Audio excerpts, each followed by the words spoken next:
ចាជំរាបសួរបងប្អូនទាំងអស់គ្នាថ្ងៃនេះជួបជាមួយនឹងនាងខ្ញុំនៅវិធីប្រឡាក់សាច់គោគ្រឿងចាសូមអញ្ជើញបងប្អូនទាំងអស់គ្នាតាមដានទស្សនាដូចតទៅ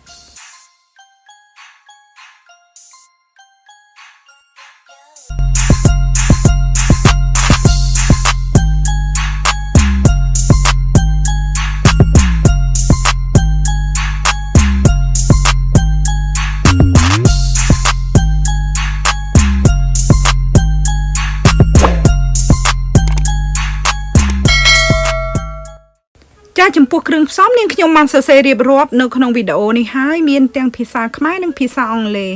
ចំណែកអំបិលបងប្អូនសូមប្រុងប្រយ័ត្នចំពោះនៅប្រទេសខ្មែរគឺប្រទេសកម្ពុជាយើងគឺអំបិលផ្សេងនៅជប៉ុនគឺអំបិលផ្សេងចំនួនបរិមាណគឺខុសគ្នាបន្តិចបន្តួចចាជាដំបូងហ្នឹងគឺនាងខ្ញុំដាំខ្ទះចាក់ខ្លាញ់ចំនួន2ស្លាបព្រាបាយ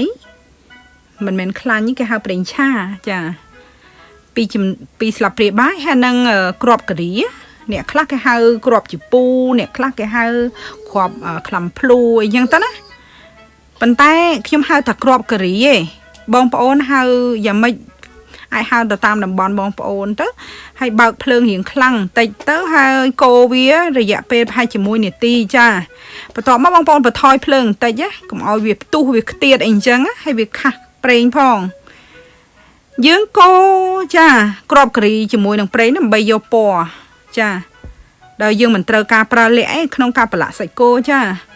បន្ទាប់មកយើងបិទភ្លើងហើយយើងចាក់ចូលចានបងប្អូនមើលនេះគឺក្រហមដូចឈាមអញ្ចឹងអ្នកខ្លះប្រឡាក់សាច់គោប្រើល័ក្តបងប្អូនកុំប្រើល័ក្តចាប្រើតាមខ្ញុំក៏បានដែរនេះព្រោះសាច់គោពេលដែលយើងប្រឡាក់ទៅយើងត្រូវការមានជាតិប្រេងតិចៗឲ្យវារលើបរលោងផងហើយឲ្យវាមានពណ៌ក្រហមផង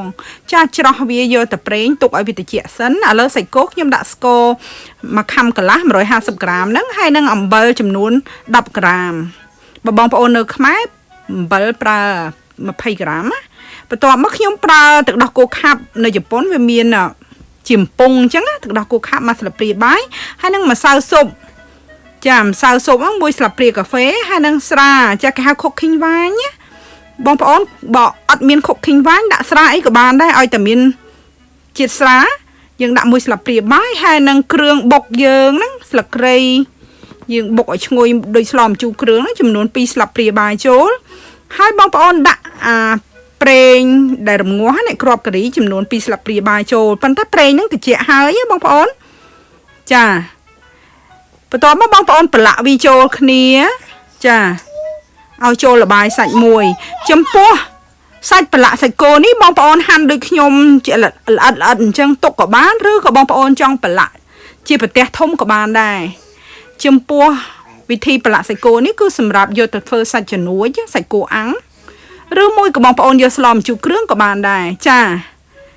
អាចរក្សាក្នុងទូទឹកកកទុកបានរយៈពេល5ថ្ងៃចាអាចយកស្លម្ជូរគ្រឿងទៅថែមគ្រឿងតិចតួចទៀតណាពេលដែលយើងស្លម្ជូរគ្រឿងឬក៏យើងចង់យកទៅដោតចង្កាក់យកទៅអាំងក៏បានដែរចាពេលដែលយើងអាំងគឺយើងមិនបាច់ថែមគ្រឿងបុកទៀតទេបើបងប្អូនចូលចិត្តនៅវីដេអូនេះសូមចុច like subscribe YouTube channel របស់នាងខ្ញុំផងចាជម្រាបលាបាយបាយ